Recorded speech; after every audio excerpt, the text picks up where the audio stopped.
Assalamualaikum warahmatullahi wabarakatuh. Berjumpa kembali bersama Kak Ardi dalam channel Kak Ardi Sang Pembelajar. Pada kesempatan hari ini kita akan mempelajari pelajaran akidah akhlak. Nah, sebelumnya kakak pengen nanya nih sama kalian, bagaimana kondisi kalian hari ini? Ya, kakak doakan mudah-mudahan selalu sehat walafiat dan juga tetap semangat dalam belajarnya. Sebelum kita memulai pelajaran kita hari ini, sama-sama terlebih dahulu kita awali dengan berdoa. Mudah-mudahan apa yang kita pelajari hari ini bisa kita cerna dengan baik dan juga bisa kita kuasai pelajarannya. Berdoa dimulai.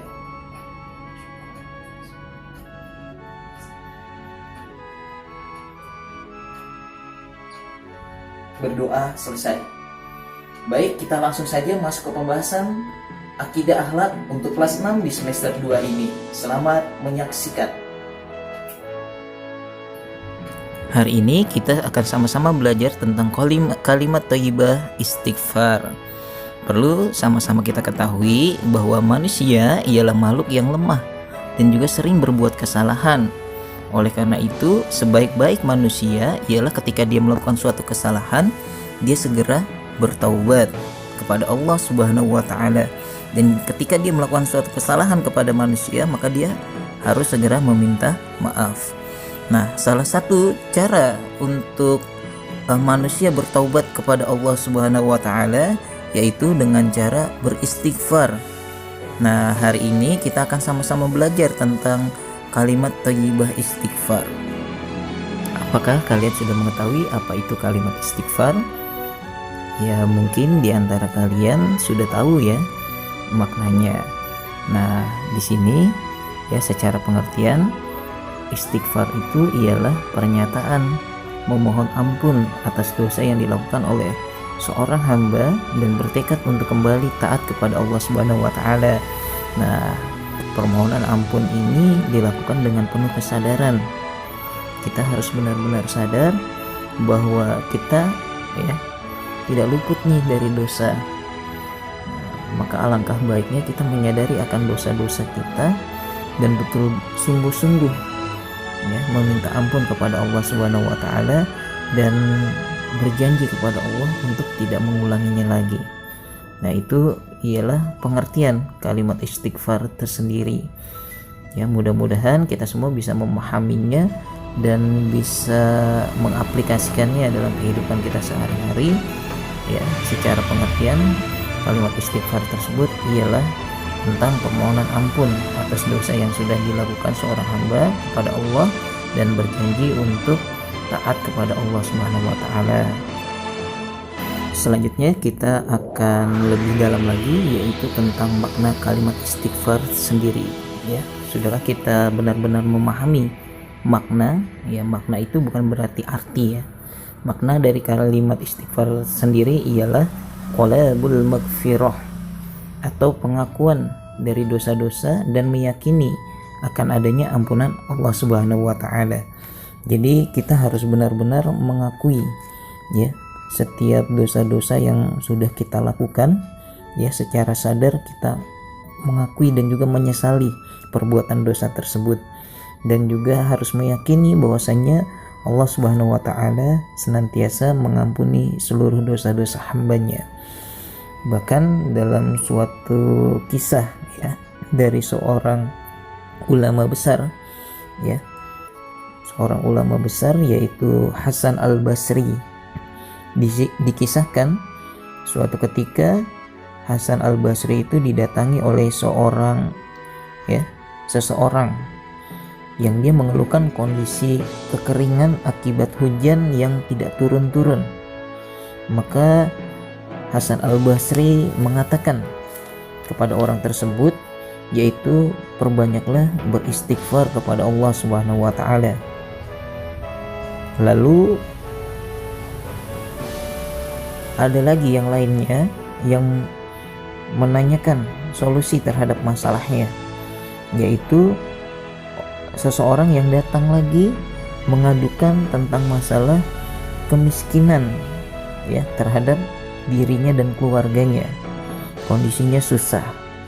Maka apa yang dikatakan oleh Hasan Al-Basri, maka perkataannya ialah perbanyaklah istighfar kepada Allah Subhanahu wa taala. Dan di lain kesempatan ada lagi orang yang datang ya meminta solusi ya terhadap keinginannya. Dia menginginkan sesuatu. Imam Hasan Al-Basri ya sama jawabannya, perbanyaklah istighfar kepada Allah Subhanahu wa taala. Maka perkataan ya Imam Hasan Al-Basri itu sama seperti yang sudah dicantumkan atau dikatakan Allah dalam Al-Qur'an surat Nuh ayat 10 sampai ayat 12 yang berbunyi ya yang artinya, maka aku katakan kepada mereka, mohonlah ampun kepada Tuhanmu, sungguhnya Dia adalah Maha Pengampun. Niscaya Dia akan mengirimkan hujan kepadamu dengan lebat dan membanyakkan harta dan anak-anakmu, dan mengadakan untukmu kebun-kebun, dan mengadakan pula di dalamnya untukmu sungai-sungai. Quran surat Nuh ayat 10 sampai ayat 12. Ya, dari ayat tersebut ya sudah dinyatakan bahwasanya ketika seorang hamba memohon ampun kepada Allah, Allah akan memberikan solusi terhadap masalah-masalahnya.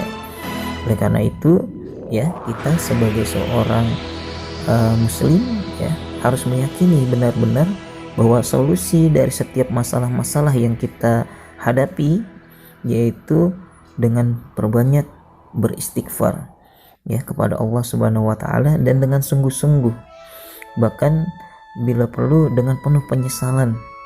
Ya, saya ketika seseorang beristighfar sungguh-sungguh kepada Allah ya, maka akan terpancar tuh biasanya dari matanya itu tetesan-tetesan air yang itu kelak di akhirat ya tidak akan tersentuh api neraka orang yang meneteskan air matanya karena takutnya kepada Allah Subhanahu wa taala. Mudah-mudahan kita semua termasuk orang tersebut, orang yang ketika kelak di akhirat ya tidak tersentuh oleh api neraka karena tetesan tangisan kita, karena takutnya kita kepada Allah Subhanahu wa taala. Selanjutnya yaitu ya beberapa lafal istighfar. Ya, yang pertama ini yang paling pendek yaitu Astaghfirullahalazim, yang artinya aku mohon ampun kepada Allah yang Maha Agung. Lalu yang kedua ada Astaghfirullahalazim allazi la ilaha illa huwal hayyul qayyum wa atubu ilaih. Artinya aku memohon ampun kepada Allah yang Maha Agung, yang tidak ada Tuhan yang berhak disembah selain Dia, yang Maha Hidup lagi Maha berdiri sendiri, dan aku bertaubat kepadanya. Nah, ini biasanya dibacakan ketika selesai sholat wajib ya, sholat fardu. Nah, ini istighfarnya. Lalu yang ketiga yaitu Allahumma inni zalamtu nafsi faghfirli fa innahu la yaghfirudz dzunuba illa anta, yang artinya, ya Allah, sesungguhnya aku telah menzalimi diriku, maka ampunilah aku, karena sesungguhnya tidak ada yang dapat mengampuni dosa-dosa selain Engkau. Nah, ini ya salah satu contoh istighfar juga. Dan yang keempat yaitu contoh istighfar bacaannya ialah Rabbi ghfirli wa tub alayya innaka antat tawwabur rahim. Artinya, Tuhanku, ampunilah aku dan terimalah tobatku, sesungguhnya Engkaulah Maha penerima tobat lagi Maha penyayang.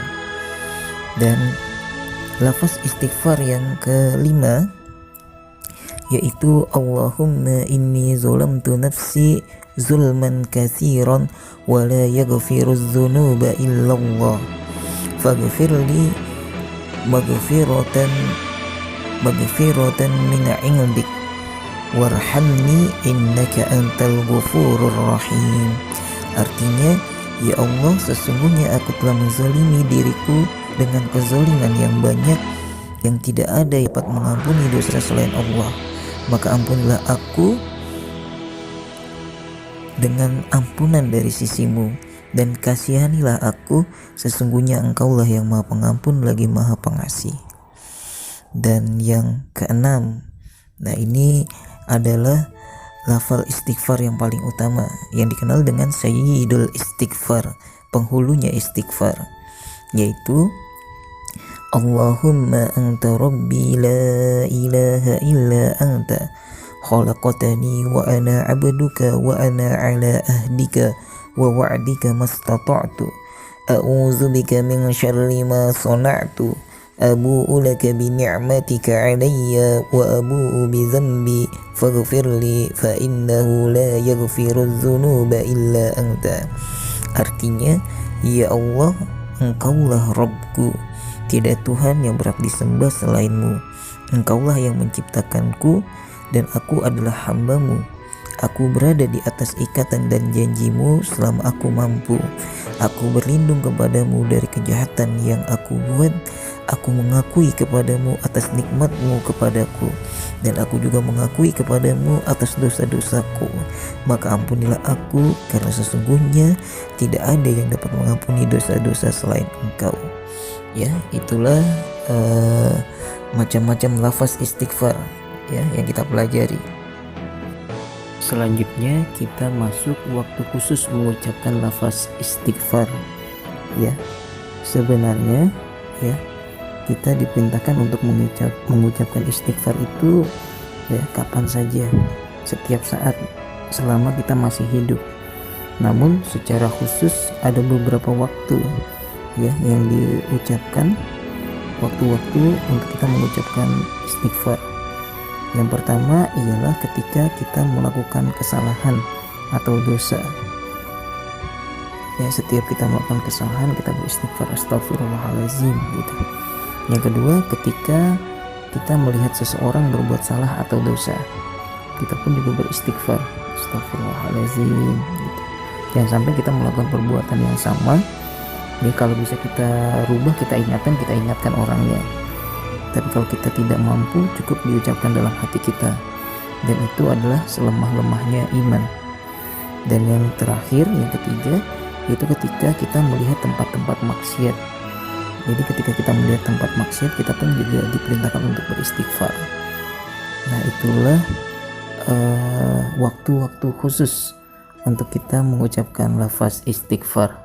Bahasan terakhir pada bab ini ialah manfaat dari beristighfar. Yang pertama, bisa menghapuskan dosa sebagaimana difirmankan oleh Allah surat An-Nisa ayat 110. Yang kedua, dapat mendapatkan rasa aman dari azab ya, sesuai dengan firman Allah surat Al-Anfal ayat 33.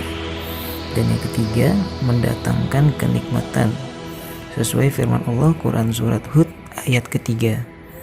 Dan yang keempat, bertambahnya kekuatan sesuai firman Allah Quran surat Hud ayat 52.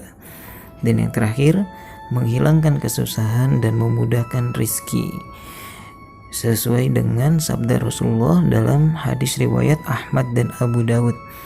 Ya, demikianlah itulah manfaat dari beristighfar.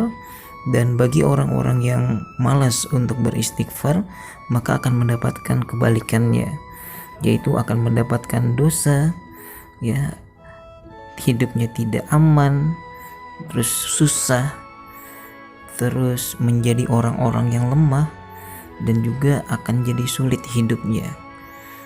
Untuk menambah pemahaman kalian, silakan kalian bisa mencoba latihan soal yang ada di LKS di halaman 9. Latihan soal nomor 1 sampai dengan soal nomor 5. Demikianlah pembahasan kita kali ini ya. Mudah-mudahan apa yang kita pelajari hari ini bisa bermanfaat buat kalian semua.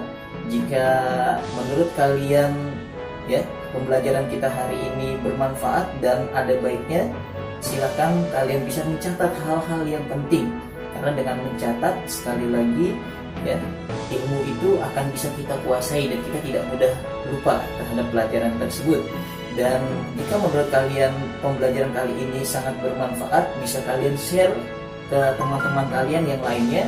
Jika menurut kalian pembelajarannya bagus, kalian bisa memberikan like. Jika kurang bagus, ya kalian boleh bisa memberikan jempol ke bawah atau tidak. diapa-apakan juga tidak apa-apa.